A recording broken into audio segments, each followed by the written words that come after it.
இந்த 5 உணவுகளை தப்பி தவறி கூட தொட வேண்டாம், நிச்சயமாக புற்றுநோயை வரவழைக்கும், எச்சரிக்கும் டாக்டர்கள். நாம் உண்ணும் உணவே சில நேரங்களில் நமக்கு மோசமான விளைவுகளை ஏற்படுத்தி நோயாளியாக மாற்றிவிடுகிறது. பெரும்பாலான உடல் நோய்களுக்கு வாழ்க்கை முறையும் உணவும் தான் முக்கிய காரணமாகிறது. நாம் தினமும் விரும்பி ருசித்து உண்ணும் உணவு நம் உடல் ஆரோக்கியத்திற்கு ஏற்றதா, நல்ல பலன் அளிக்க கூடியதா என்பதை உணராமல் நாவின் ருசிக்காக பலவிதமான கெட்ட ரசாயனங்கள் கலந்த உணவுகளை எடுத்துக் கொள்வதால் நமக்கு உடல் ரீதியாக பலவிதமான பாதிப்புகள் ஏற்படுகின்றது. நாளடைவில் இது நம்மை ஒரு நோயாளியாக மாற்றி நம் வாழ்க்கையை முடக்குகிறது. ஒரு கட்டத்தில் நோயுடன் போராடுவதே வாழ்க்கையாகி வாழும் நாட்களே சுமையாகி விடுகின்றது. அதிலும் சில உணவு வகைகள் புற்றுநோய் அபாயத்தை அதிகரிக்கும் உணவுகள் என்று ஆராய்ச்சியில் தெரிய வந்துள்ளது. அத்தகைய உணவுகளை தொடர்ந்து சாப்பிடும் போது நமக்கு புற்றுநோய் பாதிப்புகள் வருகின்றன. புற்றுநோய் அபாயத்தை அதிகரிக்கும் சில உணவு பழக்கங்கள் குறித்து இப்போது நாம் தெரிந்து கொள்ளலாம். கட்டுப்பாட்டை மீறி அசாதாரண செல்கள் உடலில் மற்ற பாகங்களுக்கு பரவுவதே புற்றுநோய் என்று சொல்லப்படுகின்றது. அறுவை சிகிச்சை, கீமோ ரேடியேஷன் போன்ற சிகிச்சைகள் மூலம் புற்றுநோய் கட்டுப்படுத்தப்படுகின்றது. ஆனால் நோய்களில் மிக மோசமான விளைவுகளை ஏற்படுத்தும் அபாயம் மிக்கதாக புற்றுநோய் இருப்பதால் இது வராமல் தடுப்பதே மிகவும் நல்லது. மோசமான உணவு முறை புற்றுநோய் அபாயத்தை அதிகரிப்பதாக டஃப்ட்ஸ் பல்கலைக்கழக ஆய்வுகள் கூறுகின்றன. புற்றுநோய் அபாயத்தை அதிகரிப்பதில் உணவு முறை முக்கிய பங்கு வகிக்கின்றது.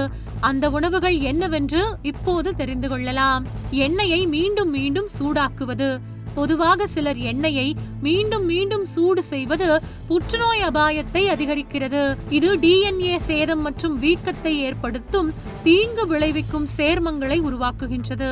இது உடலில் ஆக்சிடேட்டிவ் அழுத்தத்தை அதிகரிக்கின்றது. பெரும்பாலும் ஹோட்டல் கடைகளில் பயன்படுத்தப்பட்ட எண்ணெய் மீண்டும் மீண்டும் சூடாக்கி பயன்படுத்தப்படுவது கவனிக்கத்தக்கது. கிரில் செய்யப்பட்ட உணவுகள். அதிகமாக கிரில் செய்யப்பட்ட உணவுகள் புற்றுநோய் அபாயத்தை அதிகரிக்கும். ஏனெனில் இது புற்றுநோயை உண்டாக்கும் தீங்கு விளைவிக்கும் சேர்மங்களை உருவாக்குகிறது. இது பெருங்குடல் மற்றும் கணைய புற்றுநோயுடன் தொடர்புடையது. அதனால் ஹோட்டல்களில் கிரில் செய்யப்பட்ட உணவு வகைகள், குறிப்பாக கிரில் சிக்கன் போன்ற உணவுகளை தவிர்ப்பது மிகவும் நல்லது. ஆனால் பலரும் கிரில் உணவுகளை விரும்பி சாப்பிடும் நிலையில் அதை கட்டாயம் தவிர்க்க வேண்டும். சாசேஜுகள், பேக்கன் உணவுகள். சாசேஜுகள் மற்றும் பேக்கன் போன்ற பதப்படுத்தப்பட்ட இறைச்சி தினமும் சிறிதளவு சாப்பிட்டாலும் ஆபத்து அதிகம். இவற்றில் உள்ள பதப்படுத்திகள் புற்றுநோயை உண்டாக்கும் சேர்மங்களாக மாறுகின்றன. இது பெருங்குடல் புற்றுநோய் அபாயத்தை அதிகரிக்கிறது.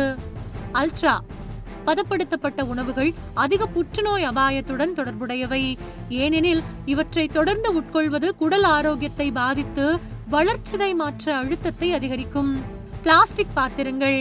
பிளாஸ்டிக் பாத்திரங்களில் உணவை சேமிப்பது PPA மற்றும் தாலேஜ் போன்ற ரசாயனங்கள் உணவில் கலக்க காரணமாகிறது. இப்படி பிளாஸ்டிக் பாத்திரங்களில் உணவு சாப்பிடும் பழக்கம் நீண்ட கால பயன்பாடு காரணமாக ஹார்மோன் தொடர்பான புற்றுநோய்களை ஏற்படுத்தக்கூடும். இது உடல் நலத்திற்கும் மோசமான தீங்கு விளைவிக்கும். எனவே இத்தகைய 5 விதமான உணவு பழக்கங்களால் புற்றுநோய் பாதிப்புகள் இருப்பதால் அந்த பழக்கங்களை கட்டாயம் தவிர்க்க டாக்டர்கள் எச்சரிக்கின்றனர்.